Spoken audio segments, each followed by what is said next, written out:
I shouldn't have come home early. That thought rang in my head like a siren, loud and unrelenting.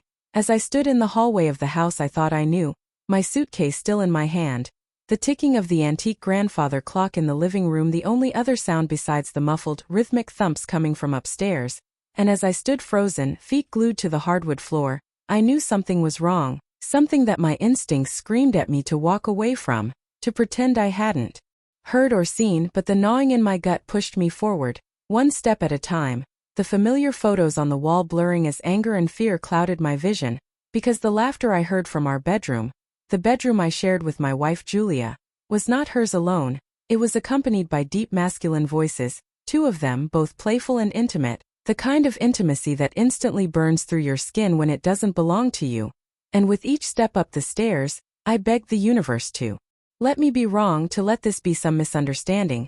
But the second I opened the door, my heart cracked into 1,000 irreparable pieces, because there she was, my wife, naked, tangled between two men on the bed I bought, the bed we slept in, the bed where we talked about having children, the bed where she once whispered, "Forever Daniel."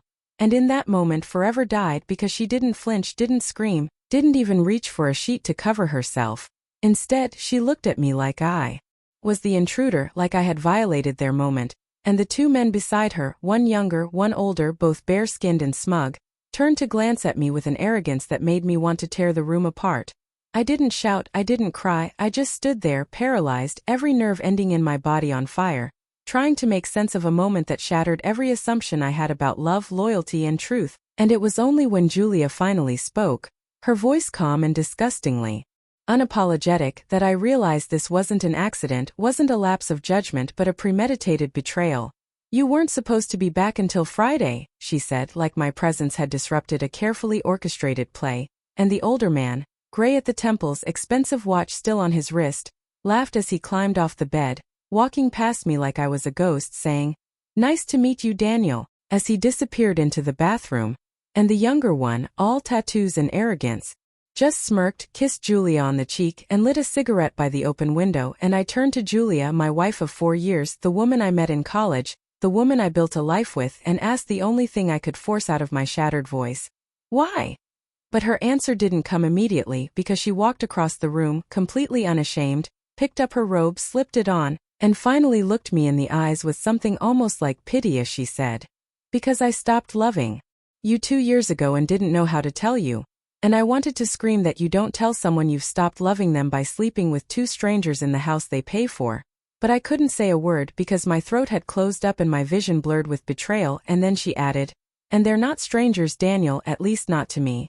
Which felt like another punch to the chest. And in the silence that followed, I heard the drawer open, the same drawer where we kept our passports and wedding photos, and she pulled out an envelope, thick and sealed, and tossed it on the bed, saying, "I was going to leave this for you, it explains everything." And then, like it was a formality, she said, "You deserve to know the truth."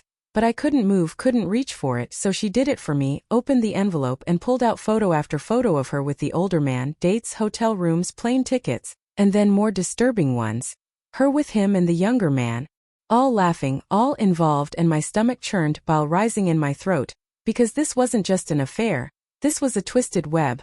Something that had been growing behind my back like mold under the floorboards of a house I thought was solid. And then she showed me a letter, one I immediately recognized as my father's handwriting. A man I hadn't seen since I was 16, a man who had left my mother for reasons I never understood, a man who had simply vanished one day and never came back. And the realization hit me like a freight train. The older man, the one who just walked past me with that smug grin, was my father. And the blood drained from my face as Julia confirmed it with a simple nod and the words, "He came back into my life before I met you, Daniel. He's the one who introduced us." And suddenly the last decade of my life unraveled, every moment, every conversation, every choice, all part of a twisted game I never knew I was playing. Because I didn't just marry a woman who betrayed me. I married a woman who was introduced to me by the father who abandoned me. And as the floor dropped out from beneath me, Julia dropped the final bombshell.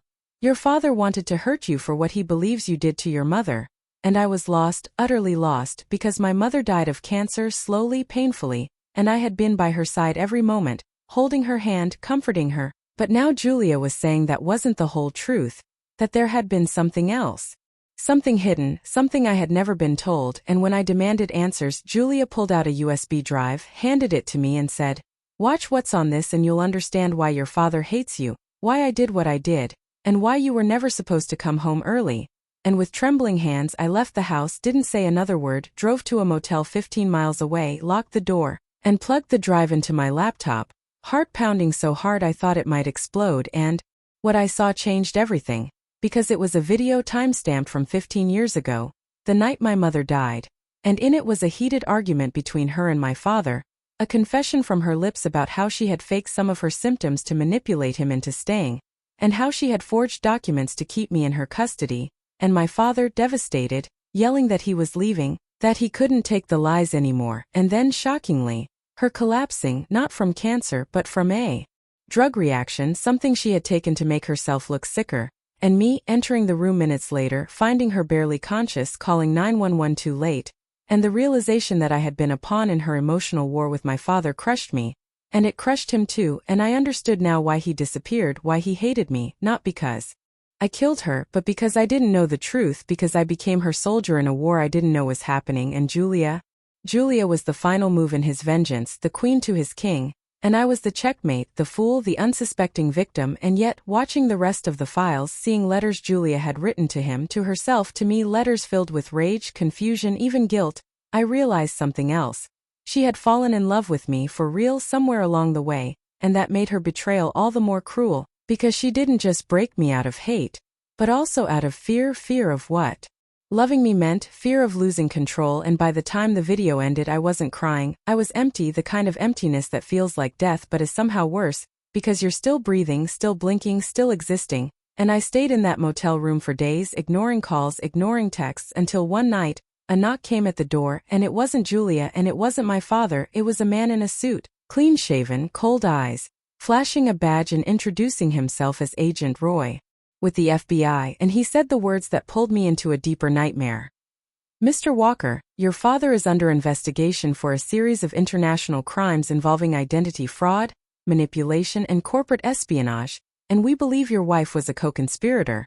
And before I could process that, he handed me another folder, thick with photos, emails, bank statements, and said, "We need your cooperation." And suddenly I wasn't just a victim.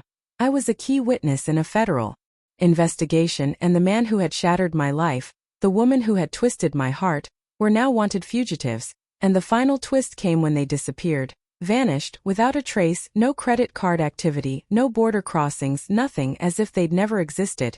And I was left with the wreckage, left to rebuild a life that had never truly been mine to begin with. And sometimes, late at night, I wonder if any of it was real. If Julia ever loved me, if my father ever regretted what he did, if I was ever more than just a piece on their board. But I'll never know, because all I have now are memories, questions, and one haunting truth. I shouldn't have come home early, but if I hadn't, I would still be living in their lie, smiling in a life built on betrayal. And at least now, with the truth burned into me like a scar, I can finally begin to live for myself, even if I have no idea who that self truly is.